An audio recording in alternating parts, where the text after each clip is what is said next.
Ketika kita membicarakan karya sastra, kita akan cenderung menyebut tiga hal, yaitu puisi, cerpen, dan novel. Dan biasanya hanya tiga itu saja. Padahal, jika kita lihat lagi bentuk karya sastra modern, di sana ada tiga bentuk, yaitu puisi, prosa, dan drama. Tapi mengapa drama seringnya tidak disebut? Kita malah menyebut bentuk prosa secara dua kali, yaitu cerpen dan novel. Apakah memang dipandang sesebelah mata itukah drama di dunia sastra kita? Sebelum kita berbicara lebih jauh mengenai drama, ada baiknya kita menyamakan persepsi mengenai drama di sini. Dari berbagai pengertian yang ada, menurut saya pengertian yang paling relevan dan mudah dipahami adalah pengertian yang menyatakan bahwa drama adalah cerita konflik manusia yang berbentuk percakapan, dapat berupa dialog maupun monolog.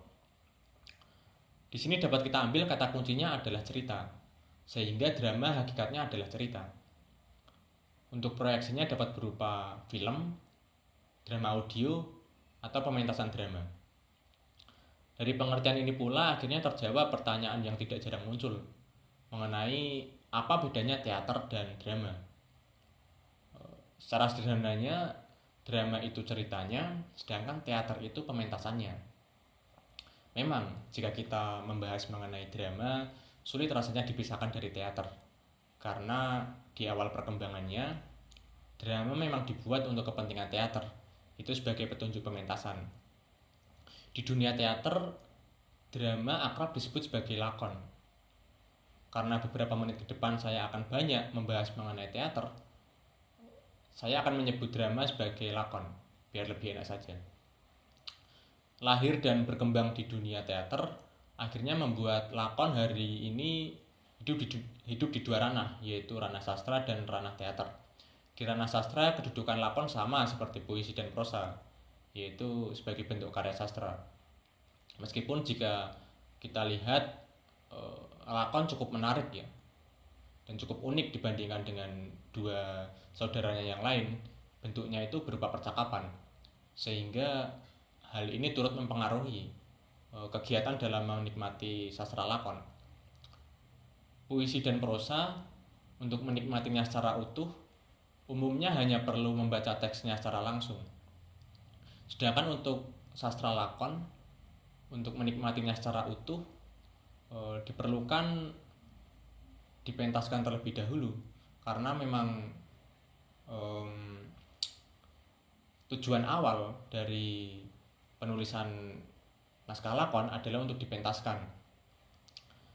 Dari gambaran ini akhirnya sedikit menjawab mengenai mengapa orang awam cenderung lebih bersinggungan atau bertemu dengan bentuk-bentuk seperti puisi dan prosa dibandingkan dengan bentuk naskah lakon. Jikapun mereka bertemu dengan bentuk lakon, itu pun adalah lakon yang sudah dipentaskan, bukan sebagai lakon, sebagai teks sastra. Kemudian di ranah teater, lakon nasibnya tidak jauh berbeda seperti di ranah sastra ya. Meskipun disadari sebagai hal yang penting oleh pelaku teater, lakon belum mendapatkan sorotan karena umumnya penonton akan lebih mengapresiasi pementasannya dibandingkan dengan ceritanya, apalagi mengenai siapa yang menulis cerita itu. Menanggapi posisi lakon yang dianaktirikan di dua ranah ini, beberapa aktivis teater akhirnya menawarkan beberapa wacana. Dan wacana yang menurut saya cukup menarik adalah wacana mengenai pengukuhan naskah lakon. Ibyat Surgana Yuga misalnya. Di dalam buku ini adalah buku Dramaturgi Rasa, sebuah antologi naskah lakon. Di kata pengantarnya, Ibyat Surgana Yuga mewacanakan sebuah naskah lakon yang tidak hanya berbicara melalui mulut sastra dan mulut teaternya, namun berbicara melalui mulut ketiganya, yaitu mulut wacana atau mulut ilmu. Sebuah naskah lakon tidak hanya dipandang sebagai teks sastra ataupun teks teater, namun dapat diposisikan sebagai teks wacana atau teks ilmu pengetahuan. Hal yang senada juga diutarakan oleh Afrizal Malna dalam diskusinya di Dewan Kesenian Jakarta. Afrizal mencita-citakan sebuah naskah lakon yang mampu berdiri sendiri secara otonom, tidak mempunyai keharusan untuk dipentaskan.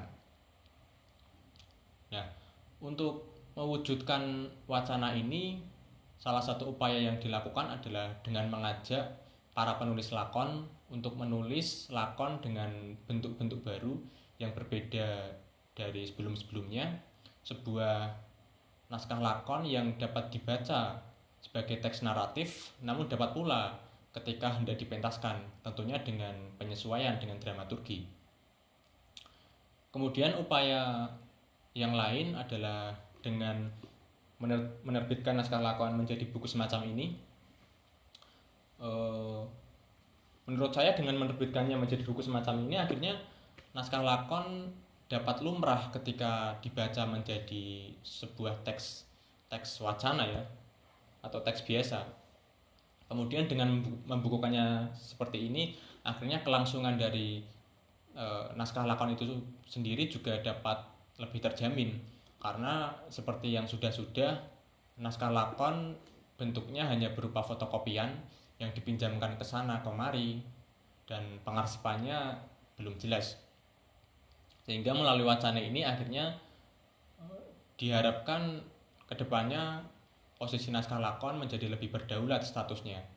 Kemudian dapat membukakan jalan bagi kemungkinan-kemungkinan baru. Kemudian selanjutnya, pertanyaan yang menarik yang sering kita luputkan adalah, apakah kita sudah mengapresiasi penulis lakon sebagaimana mestinya?